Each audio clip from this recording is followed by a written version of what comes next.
Welcome to our series on point-of-care musculoskeletal ultrasound for bleed detection in joints and muscle. The module consists of 3 parts.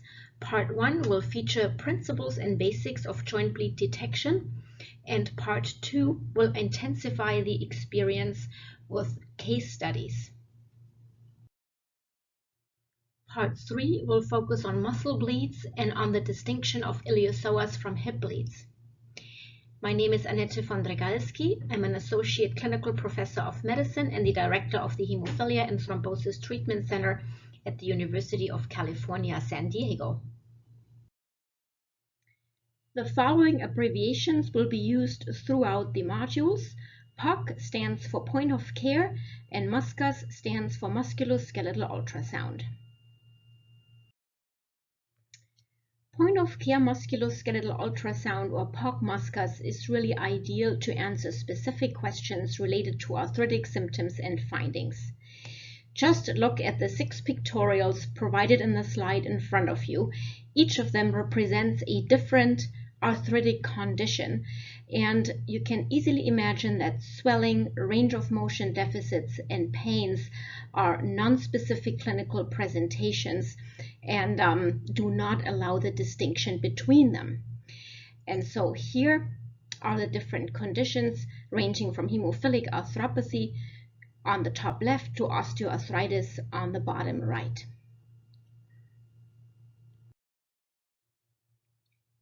The use of point-of-care ultrasound is subject to general principles that apply not only to musculoskeletal ultrasound, but to any point-of-care ultrasound in any discipline.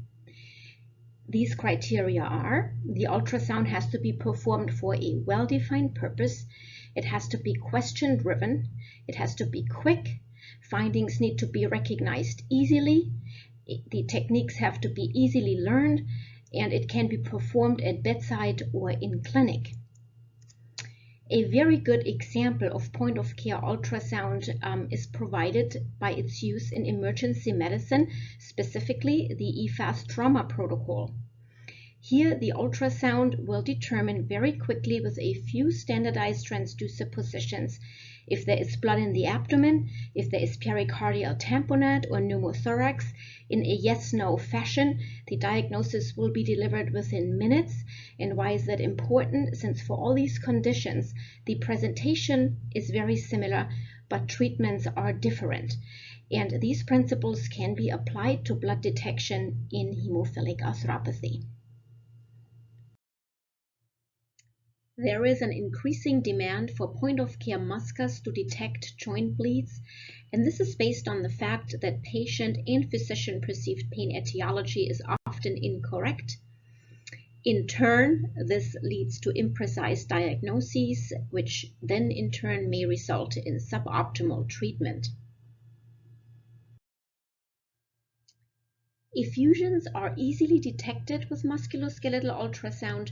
They are characterized by compressible spaces with sonopalpation, and bloody effusions are delineated by mixed echoes in the fluid space with displaceable speckles or material. Now, how to detect joint bleeds in clinical practice? This is based on a constellation of various criteria that will all be covered in detail in this module. As a general concept, first identify bleed location. Fluid usually accumulates in joint spaces and recesses, and one has to use applicable transducer positions for these areas. Second, one has to distinguish fluid from soft tissue. Fluid is compressible through sonopalpation, whereas soft tissue is not. Fluid can be moved dynamically through flexion and extension maneuvers of the joint, and fluid is avascular, which means there is no power Doppler signal detectable in fluid areas. Third, one has to distinguish non-bloody from bloody effusions. This is accomplished by recognizing differences in echogenicity patterns and by identifying displaceable speckles or material in effusions. That makes them very likely bloody. As a note of caution, clotting blood will lose its full compressibility. Blood clots may be semi-compressible or pliable and more resemble soft tissue in its characteristics. This is especially important if a patient comes to you several hours or days after multiple administration of clotting factor. Let's begin with identification of bleed location. Let us review the locations of fluid accumulation in the knee and the appropriate transducer positions. This represents a sagittal schematic view of the knee, and you can appreciate here fluid in the suprapatellar recess communicating with joint fluid intra-articularly and also in the medial and lateral recess. This here represents the appropriate transducer position to pick up fluid in the suprapatellar recess, and this would apply for picking up fluid in the medial and lateral recesses. Now be aware that you can always turn the transducer positions 90 degrees to be more complete and not miss a chance to pick up fluid in another axis. Also be aware that usually these joint fluids communicate and therefore can be picked up in multiple locations. However, in hemophilic knee joints, sometimes effusions can become loculated and you may have to look in each position. This slide demonstrates locations of fluid accumulation in the elbow. This is a sagittal schematic view of the elbow. As in the knee joint, you may appreciate that joint fluid surrounds the joint intra-articularly but can also accumulate in recesses here, such as the posterior olecranon recess, or anteriorly in the radio-ulnar humeral joint space, for instance, the radial recess. The transducer positions are shown here during sonopalpation, and please note that both can be turned 90 degrees and therefore will not only provide views in longitudinal axis but also in transverse axis. Demonstrated in this slide are the locations of fluid accumulation in the ankle joint, including appropriate transducer positions. This is exemplified with a front view and a sagittal side view. In the front view, you can appreciate the tibiotalar joint space with fluid accumulating in it, and this would be the transverse transducer position to detect joint fluid. Joint fluid in the tib-tail joint space can also be detected with the transducer position in longitudinal axis, and please note that there is a fat pad underneath that can be displaced cranially with fluid accumulating in that space. This is also true for elbow joints and knee joints, so be aware of fat pad displacement. Also detected can be fluid in the subtalar joint space. This joint space is much smaller and more discrete than the tibiotalar joint space, but this is the transducer position to do so. Note that there can be joint fluid or bleed accumulation in this space, but it can also trickle down from a larger tibiotalar bleed.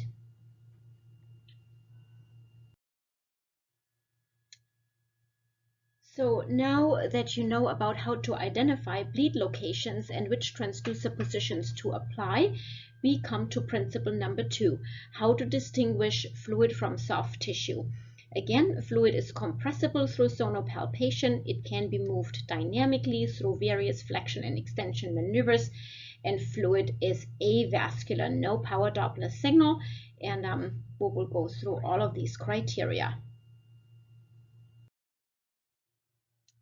In fact, we will exemplify these 3 features in the knee. This movie represents the first criterion, which is compressibility.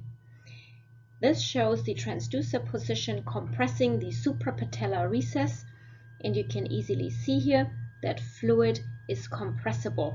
This sort of hypoechoic or anechoic space represents fluid that can be squished. This here is probably soft tissue, either synovial frons or part of the prefemoral fat pad. This movie here depicts the second criterion, how to distinguish fluid from soft tissue, and this is by dynamic movement, whereby the patient performs an extension flexion maneuver of the knee, demonstrated here in the schematic. Now you can see that fluid will be reduced with flexion, but will be augmented with extension. Please note that this is my knee, and I just have a very tiny amount of physiological fluid to show. This image also allows to demonstrate another important principle, and this is distinguish fluid from cartilage by the so-called interface sign, again shown here in the knee and the suprapatellar recess. This is cartilage, which may be as anechoic or hypoechoic as the surrounding fluid. If the transducer is held perpendicularly to the cartilage, an interface line is created by reflection of sound waves at the fluid cartilage interface. This is especially important in children who may have much thicker cartilage than here visualized in an adult. Now that you have familiarized yourself with the aspect of joint fluid that is either compressible or can be moved easily through joint spaces, we will learn an example of non-compressibility. And so again, we have the knee and the suprapatellar recess. Suprapatellar recess here. This is the quadriceps tendon inserting here in the patella. And you can see that upon sonopalpation, this space is not compressible or hardly compressible. So this is undoubtedly soft tissue. The question is it synovium, is it a blood clot, or is it part of a fat pad? The discrimination capability of ultrasound does not permit to make that distinction. Joint fluid can not only be demonstrated in the suprapatellar recess, but also in the lateral or medial recesses, and this is the transducer position to do so. So this example shows joint fluid in the lateral recess. As you can see, here is the patella, this is the femur, and this is the synovial joint space that is filled with compressible hypoechoic fluid, and also some synovial frons or other soft tissue that is displaceable upon sonopalpation. In contrast to the previous movie, this movie here shows synovial joint space in the same location that is non-compressible. So this is the transducer position to depict the lateral recess of the knee, and you can see that this area is also somewhat hypoechoic in echogenicity, but is not compressible, maybe just somewhat pliable. So this clearly represents soft tissue, whereby we don't know the nature of the soft tissue, most likely synovium, but could also be blood clot or parts of a fat pad. Again, the ultrasound does not allow the discrimination of different soft tissue types. Another tool to help in the distinction of fluid from soft tissue is the power Doppler function. The power Doppler signals indicate abnormal vascular flow in soft tissue. They are never present in fluid. So this slide here shows the knee in the area of the medial recess in one of the same patient, one shortly post-surgery and one several months post-surgery. So here immediately post-surgery, you see an anechoic or hypoechoic fluid accumulation in the medial recess, and it is free of power Doppler signal. All power Doppler signal is organized around the fluid in the soft tissue, indicating inflammation, vascular remodeling, or just abnormal microvascular flow. However, several months post-surgery, when the fluid has resolved and probably a surgical scar or soft tissue has accumulated in the area, you can see now that the power Doppler signal is present either surrounding this area or maybe even in this area, signifying probably neovascularization. After having identified the correct bleed location with the correct transducer positions, and after having distinguished that fluid is present by distinguishing it from soft tissue, we now have to distinguish if the effusion is bloody or not, and we will accomplish that by recognizing differences in echogenicity patterns and by locating displaceable speckles or material in the effusions. The principles how to distinguish bloody from non-bloody effusions will be explained in the next several slides. First, we take a look at in vitro imaging to get a better handle on the appearance of saline, plasma, and joint fluid on ultrasound. As you can see, saline, plasma with hyaluronic acid to mimic joint fluid, and joint fluid itself are anechoic, with speckle artifacts here in plasma due to undissolved hyaluronic acid crystals, and in joint fluid air bubbles that originate during handling of viscous fluid.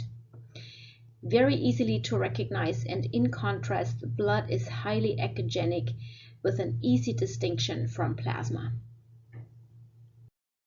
Shown here is a time course of blood appearance in a syringe after drawn freshly. To the left are images when blood is anticoagulated with heparin, and to the right, blood in the tube without an anticoagulant. Anticoagulated blood shortly post-draw looks like this. You can see blood cells that are swirling in the tube, whereas without anticoagulant, blood clot has formed, and it can take any type of echogenicity from hypoechoic to hyperechoic to hypoechoic again. 3 days later, anticoagulated blood, when red cells are probably lysed and the fluid looks more serosanguinous than really bloody, you can still see swirling elements and a complex fluid, versus in blood that was without anticoagulation, the middle part is now a firm blood clot with some plasma expressed on top, but also some blood clot that looks hypoechoic on the bottom, indicating that blood clots can probably take any kind of echogenicity. Depicted here is the appearance of increasing concentrations of blood in saline on ultrasound, again by in vitro imaging in a syringe. Diluted blood can be distinguished from saline by its echogenic signals, and concentrations as low as 5% of blood can be easily detected.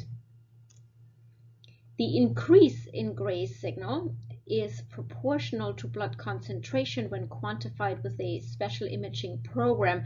However, by naked eye, it is more a distinction between blood present, yes, no. To corroborate findings on the previous slide, shown here are blood dilutions in plasma over time on ultrasound, again by in vitro imaging, plus minus blood clots. So over time, from 0 to 4 hours to day 7, one can see that plasma is anechoic, again some artifactual speckles through non-dissolved hyaluronic acid, whereas concentrations of 5 to 10% blood can be easily detected and distinguished from plasma.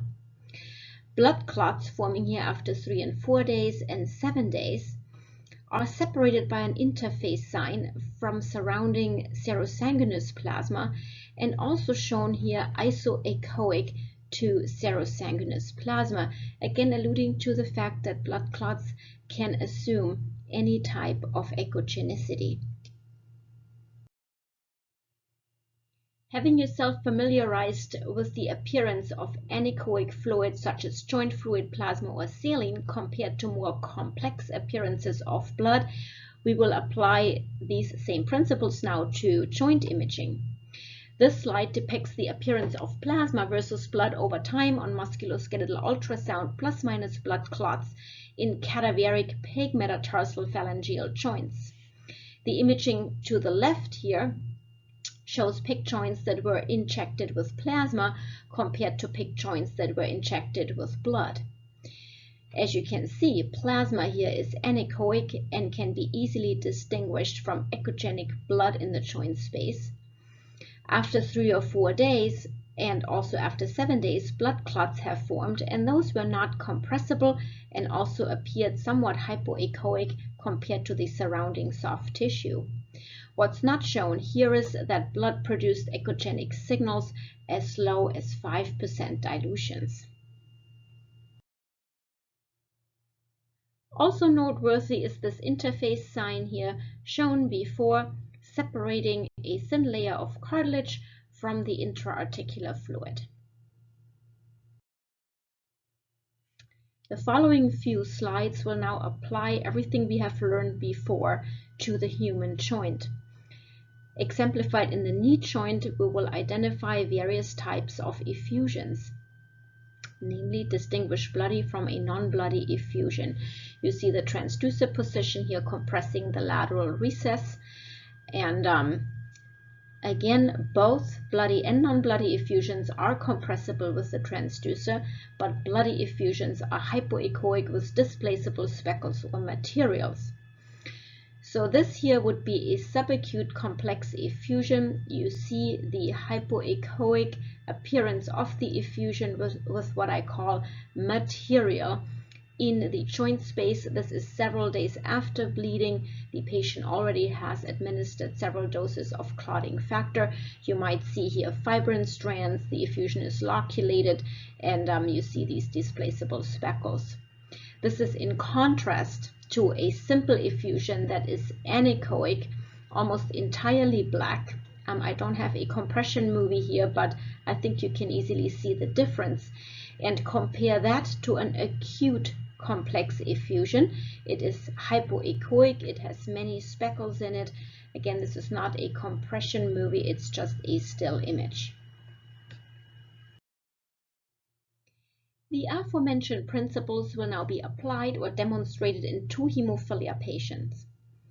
Both presented to clinic with knee pains, and an ultrasound was performed in timely correlation to an MRI, and findings were confirmed by aspiration.